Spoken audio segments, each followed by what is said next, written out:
दुनिया की तमाम छोटी और बड़ी खबरों के लिए हमारे चैनल को सब्सक्राइब करना न भूलें और बेल का बटन जरूर दबाएं। कहते हैं सच जो है वो जमीन फाड़ कर बाहर निकलता है। क्या आपको हाथरस की गुड़िया याद है?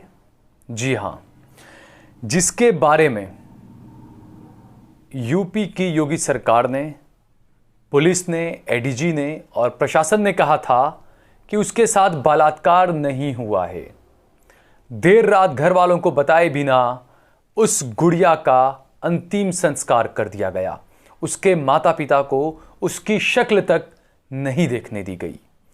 उस मामले में जब घर वालों ने कहा कि हमारी बेटी के साथ में बलात्कार हुआ है, उसके भाई ने कहा, लोगों ने कहा, लेकिन एडीजी साहब बाहर आए और एडीजी साहब ने कहा कि कोई रेप यहां पर नहीं हुआ है। जबकि घर वालों का आरोप था कि उनकी बेटी के साथ में गैंग रेप हुआ है। भाजपा के सभी नेता, बीजेपी आईटी सेल और तमाम अंधभक्त ये साबित करने में लगे हुए थे कि गुड़िया के साथ में बलात्कार नहीं हुआ है। मुख्यमंत्री भी कह रहे थे, बीजेपी के लोग कह रहे थे, उत्तर प्रदेश के एडीजी साहब ने कहा कि कोई गैंग रेप नहीं हुआ है, बलात्कार ही नहीं हुआ है। लेकिन इस मामले में अब सीबीआई ने योगी सरकार को करारा तमाचा लगाते हुए कोर्ट के अंदर चार्जशीट दाखिल कर दी है और चार्जशीट में यह कहा है कि गुड़िया के साथ में गैंग रेप हुआ था। जी हां, जिस योगी सरकार ने, जो लोग कहते हैं कि यह राम राज्य है, जहां योगी बैठे हुए हैं, अपने मठ को छोड़कर वो सीएम की कुर्सी पर बैठे हुए हैं, कहा गया कि यह राम राज्य है। यहां पर सवाल यह उठता है कि क्या यही राम राज्य है कि एक हिंदू बेटी की अजमत दरी हुई, उसके साथ बलात्कार हुआ, घर वाले चीख चीख कर मर गए कि हमारी बेटी के साथ में गैंग रेप हुआ है, सामूहिक दुष्कर्म हुआ है। लेकिन योगी सरकार, उनकी पुलिस और प्रशासन यह साबित करने में लगे रहे कि गैंग रेप नहीं हुआ है। लेकिन अब सीबीआई ने कहा है कि गैंग रेप हुआ था।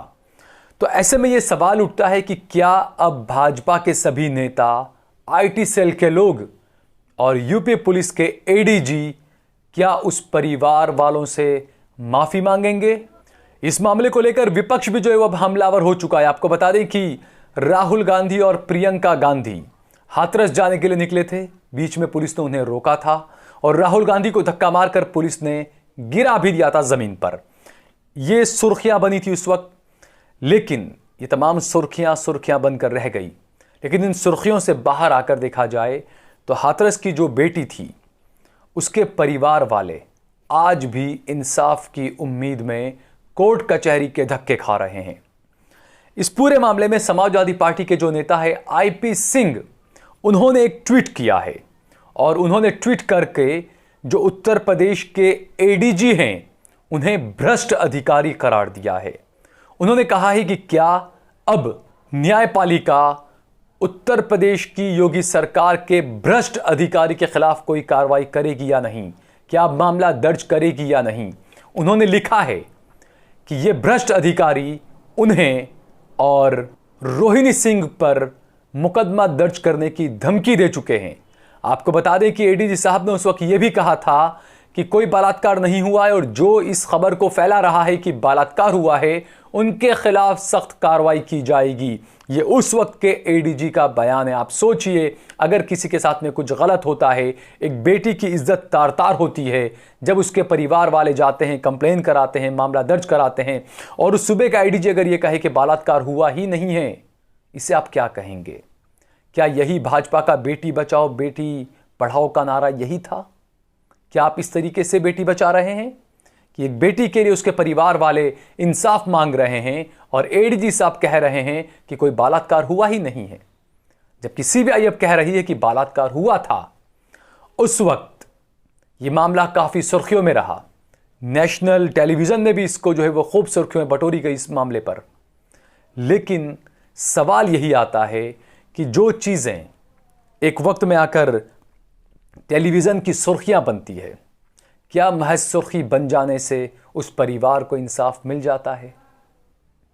और अब जब सीबीआई ने कहा कि इस मामले में गैंगरेप हुआ था, तब गोदी मीडिया खामोश बैठा हुआ है। अब गोदी मीडिया एडीजी साहब को लेकर सवाल नहीं उठा रहा है। अब गोदी मीडिया में इतनी हिम्मत नहीं है कि वो योगी आदित्यनाथ से सवाल करे, वो एडीजी से सवाल करे, वो बीजेपी आईटी सेल से सवाल करे, बीजेपी के लोगों से सवाल करे कि आखिरकार आपने ये क्यों किया। एक बच्ची के साथ में बलात्कार हुआ, सामूहिक बलात्कार हुआ, और आईटी सेल के लोग, अंधभक्त बीजेपी के लोग ये कहने लगे कि नहीं, बलात्कार नहीं हुआ है। हैरानी तो तब होती है जब किसी बलात्कारी के समर्थन में भगवा ब्रिगेड तिरंगा लेकर उतर जाती है। यह कहां का इंसाफ है? मोदी जी, क्या यही आपका न्यू इंडिया है कि एक बच्ची के लिए उसके परिवार वाले, और खासकर एक हिंदू बच्ची के लिए उसके परिवार वाले इंसाफ मांग रहे हैं, और भगवा झंडा लेकर, तिरंगा लेकर लोग बलात्कारी को बचाने में लगे हुए हैं? आखिरकार किस तरीके का भारत निर्माण कर रहे हैं आप मोदी जी? तो ऐसे में यह कहना होगा कि जो मीडिया, क्योंकि हमने पिछले कुछ सालों से जो मीडिया का जो रोल रहा है वो वाकई में सवालों के घेरे में है। आप किसी को हद से ज्यादा बदनाम कर देते हो, और जब वो कोर्ट से रिहा हो जाता है या जब मीडिया ट्रायल में जो आरोप लगते हैं वो तमाम आरोप बेबुनियाद साबित हो जाते हैं, तो गोदी मीडिया को सांप सूंघ जाता है। उसकी जो इज्जत जाती है उसके लिए गोदी मीडिया खामोश बैठ जाता है। क्या उसके लिए गोदी मीडिया से भी हर्जाना वसूल नहीं किया जाना चाहिए? ऐसा हमने देखा पिछले दिनों। तबलीगी जमात का मामला भी ऐसा ही था, खूब बदनाम किया गया, लेकिन बरी हो गए सारे तबलीगी जमात से जुड़े हुए लोग। क्या मीडिया पर सवाल उठना लाजमी है या नहीं?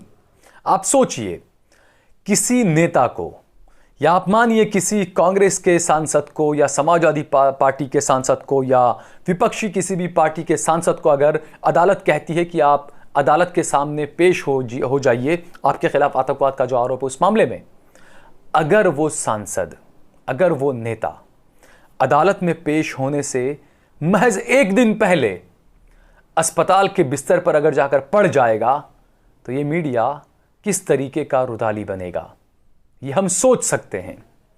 लेकिन मालेगांव धमाका मामले में आतंकवाद के आरोप में जेल में रही साध्वी प्रज्ञा सिंह ठाकुर समेत जो आरोपी थे, उन सभी को एनआईए कोर्ट ने कहा था कि आपको 19 दिसंबर के रोज कोर्ट में हाजिर रहना है। इन तमाम को वहां हाजिर होना था, लेकिन साध्वी प्रज्ञा जो कि भाजपा की सांसद हैं, आतंकवाद का आरोप था, आतंकवाद के आरोप में जेल में रहकर आई हैं, जमानत पर बाहर हैं। भाजपा ने इन्हें टिकट देकर मध्य प्रदेश से, भोपाल से इन्हें सीट बाकायदा जितवाई है। उन्हीं साध्वी प्रज्ञा सिंह को जब अदालत ने कहा कि आपको कोर्ट में पेश होना है, साध्वी प्रज्ञा ने अपनी बीमारी का हवाला देते हुए कहा कि वो तबीयत जो है वो उनकी नासाज है, उनकी तबीयत ठीक नहीं है। वो एम्स में गई थी, दिल्ली के एम्स में चेकअप करवाने के लिए, और वहां की डॉक्टरों ने कहा कि आपकी तबीयत ठीक नहीं है, आपको एडमिट होना पड़ेगा। इसलिए वो एडमिट हो गई अस्पताल में और कोर्ट नहीं गई। हालांकि ये पहला मौका नहीं है, इससे पहले जब पिछली डेट हुई थी कोर्ट की, तब भी साध्वी ने इसी तरह के कोई बहाने बनाए थे। और साध्वी ने एक बार तो यह हवाला भी दिया था कि यह पैंडेमिक चल रहा है, पैंडेमिक जो है कोरोना काल है और जबरदस्त यहां पर लोगों से दूर रहना चाहिए, इस तरह की जो बातें हैं, इसको लेकर भी यह हवाला देकर भी साध्वी ने कहा था कि वो कोर्ट में नहीं आ सकती हैं। यानी कोर्ट से बचने के लिए हर तरह के हथकंडे अपना रही हैं साध्वी प्रज्ञा सिंह ठाकुर, जिन पर आतंकवाद का आरोप है, जो बीजेपी की सांसद है। ये तमाम चीजें, इन सवालों को मीडिया को उठाना चाहिए। मैं इसीलिए कहता हूं कि साध्वी प्रज्ञा सिंह ठाकुर भाजपा की सांसद हैं। अगर वो किसी और पार्टी की सांसद होती तो ये जो मीडिया है क्या आज खामोश बैठा होता? ये एक बड़ा सवाल है। यानी कि जिसे गोदी मीडिया कहा जाता है, उसमें इतनी हिम्मत नहीं है कि जो असली मुद्दे हैं उनसे सवाल किए जाएं। प्रधानमंत्री मोदी से सवाल किया जाए, भाजपा के अध्यक्ष जो रहे हैं अमित शाह जो गृह मंत्री हैं उनसे सवाल किया जाए, योगी आदित्यनाथ से सवाल किया जाए कि आखिरकार देश को आप ये किस तरफ ले जा रहे हो? क्या यही आपका न्यू इंडिया है? यहां पर एक बेटी से बलात्कार होता है, आप कहते हो बलात्कार हुआ ही नहीं। यहां पर आपकी एक सांसद को कोर्ट में पेश होना होता है, वो जगह जगह रैलियां कर रही है, घूम रही है, लेकिन जैसे ही कोर्ट ने कहा कि आपको कोर्ट में आना है, आप जाकर एम्स के अस्पताल में जाकर भर्ती हो गई। आप ये सब क्या है? क्या गोदी मीडिया इस पर सवाल उठा सकता है? गोदी मीडिया सवाल नहीं उठाएगा, लेकिन सोशल मीडिया में वो ताकत है कि सोशल मीडिया के लोग जो है वो इस तरीके के मुद्दों को उठाते हैं, लोगों के सामने लाकर रखते हैं, लोगों को समझाने की कोशिश करते हैं। और लोगों को इन बात को समझना चाहिए, इस बात को कि आखिरकार देश को किस तरफ ले जाया जा रहा है। अगर अब भी नहीं समझे तो यकीनन आने वाली पीढ़ी को बड़ा खामियाजा भुगतना पड़ेगा। अगर आपको हमारा ये वीडियो पसंद आया हो तो इस पर कमेंट करिए, इसे लाइक करिए और इसे ज्यादा से ज्यादा शेयर करिए। अगर आपने हमारे चैनल को सब्सक्राइब ना किया हो तो हमारे चैनल को सब्सक्राइब करिए और घंटी का बटन जरूर दबाइए। आप देख रहे हैं देश लाइव, देश की आवाज